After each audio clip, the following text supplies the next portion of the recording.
April overreactions are so annoying. People look at a small sample size, draw a conclusion, then try to convince you that this could be the one time when the small sample will prove correct over the whole season. Having said that, I pose a question: is it too early to believe in the 2018 Braves? Hear me out. More SN's MLB Power Rankings for April. The Braves are 4-2 after the first week. Entering play Friday, they lead all of baseball in runs scored, batting average and on-base percentage, and are second in slugging percentage and OPS. The 4 wins include a big comeback on opening day against the trendy pick Phillies and a convincing defeat of reigning Cy Young winner Max Scherzer as part of a series win against the front-runner Nationals. All of this would be considered a pleasant surprise in Atlanta as the team's rebuild is set to have at least one more year before things get fun again. But it's not just that the Braves have opened the season with 2 series wins against tough division rivals. It's the way they earn those wins, doing the things that scrappy, good but not great teams have to do to sneak into the playoffs. Let's examine things a bit further. You can't count them out in the 4 wins this season. The Braves had to come from behind in 3 of them. This included a 5-0 deficit on opening day against the Phillies and a 3-0 deficit against the Nationals on Tuesday. It's not especially common for bad teams to routinely overcome multi-run deficits, but the Braves have done it 3 times in 6 games, if not for a bad Peter Bushos slide at home in the second game of the season, it would have been 4 times. For what it's worth, since 2016, the Braves have won just 31% of the games in which their opponents scored first. That's less than the 35% of the league as a whole registered over that same time. The Braves are supposed to be a bad-ish team this year, 72-75 wins, with a ceiling of, say, 80, but they've shown early that they won't be pushovers. They've taken advantage of mistakes when an opponent offers extra outs or otherwise lets up. Good teams will take advantage. 2 big examples come to mind from the Braves' opening week.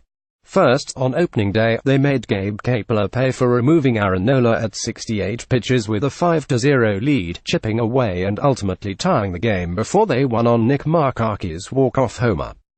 Then on Wednesday, after a Wilmer Dif 0-2-out error extended the inning and put runners on first and second, Preston Tucker homered into the right field seats off Scherzer to put Atlanta in front 3-0. That set the tone for an eventual 7-1 win. Role players are playing the roles. Playoff caliber teams always have a strong group of role players, those guys who are on the team to fill in adequately when injuries arise, to pinch hit late in the game or do the thing as a defensive replacement. In the Braves' case, they've seen 2 role players step up in big ways, Preston Tucker and Ryan Flaherty. And the roles are pretty non-glamorous: play left field and third base, respectively, until Atlanta's planned starters arrive for the year: Ronald Acuna, left field, and Johan Camargo, third base.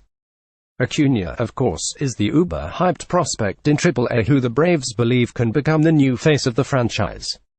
Camargo, who started the season on the DL, is himself essentially a fill-in until Austin Riley arrives to become the third baseman of the future. In the meantime, Tucker and Flaherty have played the roles better than the Braves could have expected. Through 6 games, Tucker has a .429, .455, .810 line and a pair of big 3-run homers, while Flaherty leads the league in hits 10 and doubles 4, while carrying a .435, .50, .609 line. On the pitching side, Brandon McCarthy had a solid first outing against the Phillies as he attempts to fill the role of reliable veteran starter. More, ask Jason, will Shohei Ohtani have more home runs or wins? Everyone is chipping in. Consistent winning in baseball takes contributions from everyone. Everyone might not be hot at the same time, but the right people will be hot when needed. That goes for the starting lineup, the rotation and the bullpen. Aside from Tucker and Flaherty, the Braves also have gotten timely hits and strong play from Dansby Swanson, who's already looking better than he did in a disappointing 2017 campaign, as well as from Ozzie Albies, who has started slowly at the plate but has still scored 6 runs, tied for second most on the team, and shown game-changing speed and defense. Then there's Ender Inciarte, who also has started slowly with the bat but continues to play a strong center field. When the starting pitchers have faltered, the bullpen has done solid overall work to hold leads or keep things manageable. It takes a village to win in baseball. The best is at his best. You can't talk about Braves' success without mentioning Freddie Freeman.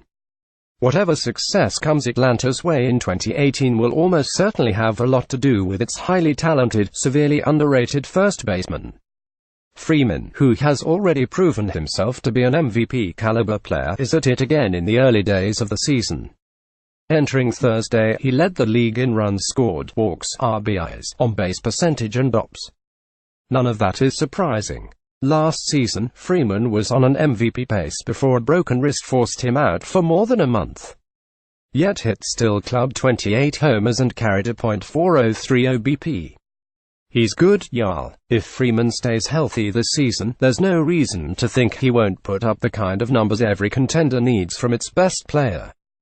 Acuna is coming. This one is admittedly not based on anything that's happened on the field, unless you want to count spring training, when Acuna slashed .432, .519, .727 in 44 at-bats and showed why he's the top prospect in baseball. Acuna brings a game-changing power bat as one of his 5 tools. He's likely to debut in about a week and is expected to be the front-runner for the NL Rookie of the Year award. Some prognosticators believe he'll even get some MVP votes at year's end.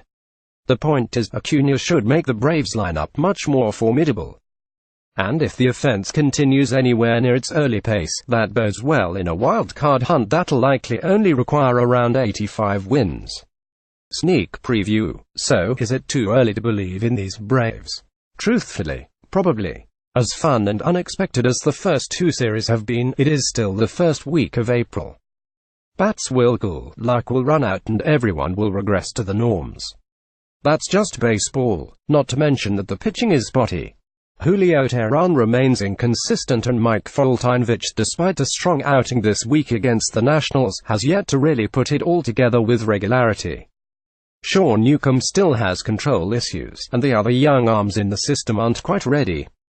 Still, the Braves have overcome all that in the early going, which is why they're among the more intriguing teams so far in 2018.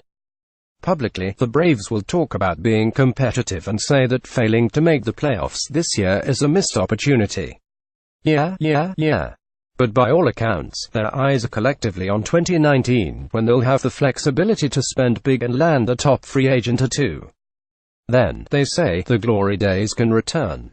But it's also possible that baseball will smile on them a year early and offer Atlanta a sneak preview of what's to come.